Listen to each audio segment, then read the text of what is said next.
猛哥有猛料，带你消除100个信息差。大家好，我是柠檬。最近穆特克家族的继承之战正式宣告结束了。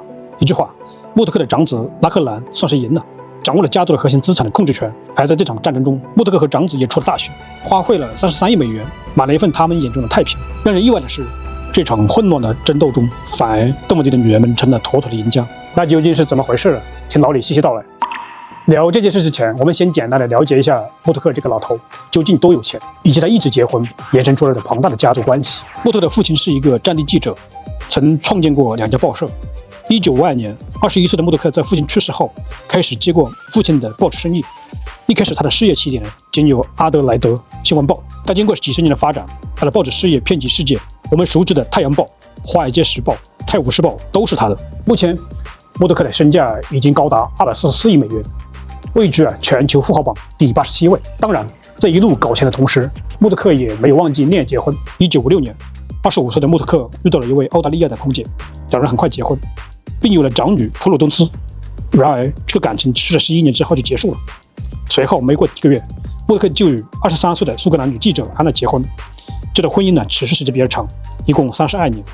期间，两人生了2子1女，其中就包括继承战中锋芒最盛的2个人。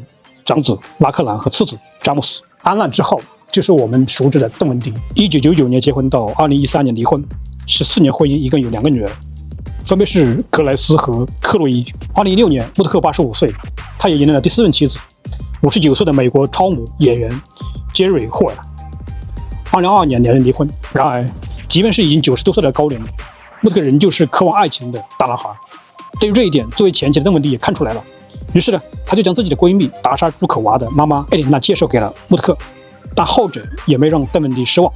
2024年再度结婚，于是乎就有了这样的家族图谱。了解完穆特克家的那些人之后，我们就聊聊这场争夺战的这个根源是什么。原本穆特克对自己的商业帝国有着绝对的控制权，可他离过婚还是很多次，而其中第2次离婚，也就是与安娜的分割，是影响其商业帝国的最大的一次。因为安娜陪伴了穆特克31年，这期间也是其商业帝国高速发展的时间。依照法律，安娜是可以获得穆特克所有财产1半的继承权，这足以让他跻身全球富豪榜。但安娜没有这样，反而是放弃了，且将自己的所有利益分给4个孩子。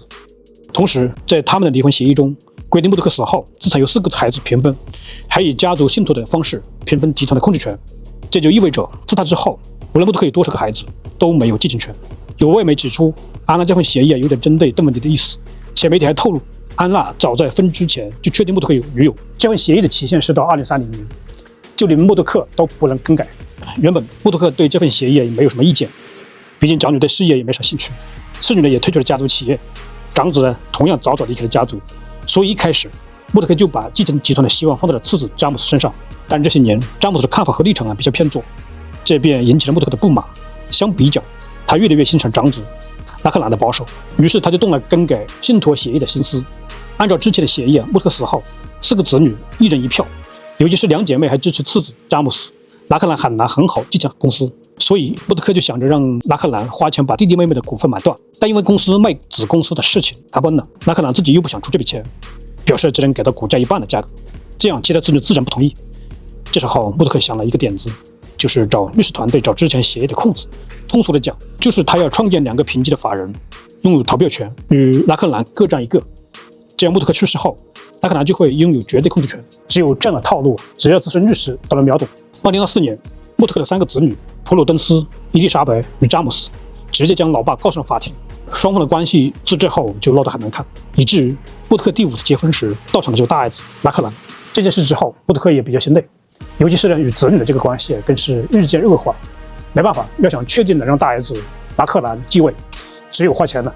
于是，在今年3月中旬，一家人又重新启动了谈判，最终到了上周才达成协议，就是穆特克与拉克兰一同出资33亿美元，分给其他3个子女来收购他手中的股份，而之前的信托协议就此解散。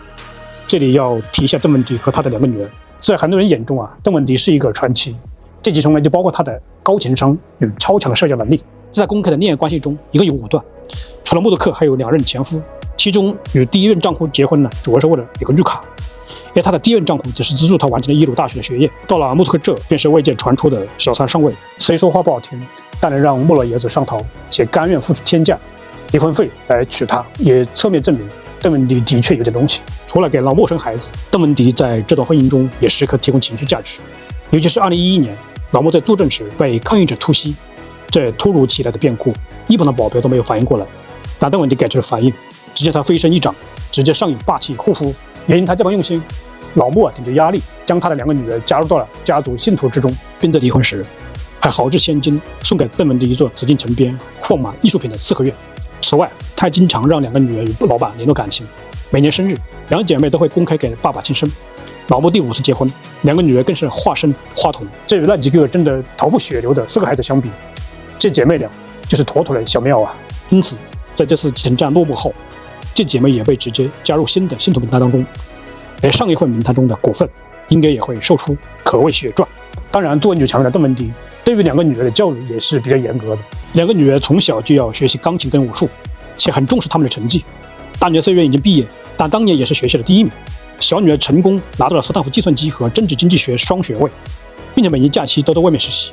可以说，姐妹俩就是精英教育下的学霸姐妹花。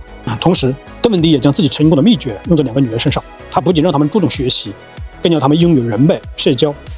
在各大晚会上，邓文迪会带着女儿们与有头有脸的大人物打招呼，让他们真的走出自己的路。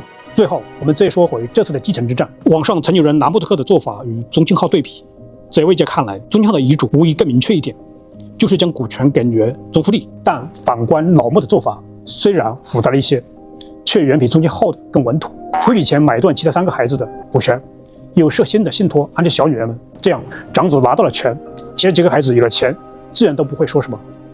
至于邓文迪，如今他26年的心计全部兑现，比起财富，他应该更享受生活吧。今天的视频就到这里，记得点赞订阅，我们下期再见，拜拜。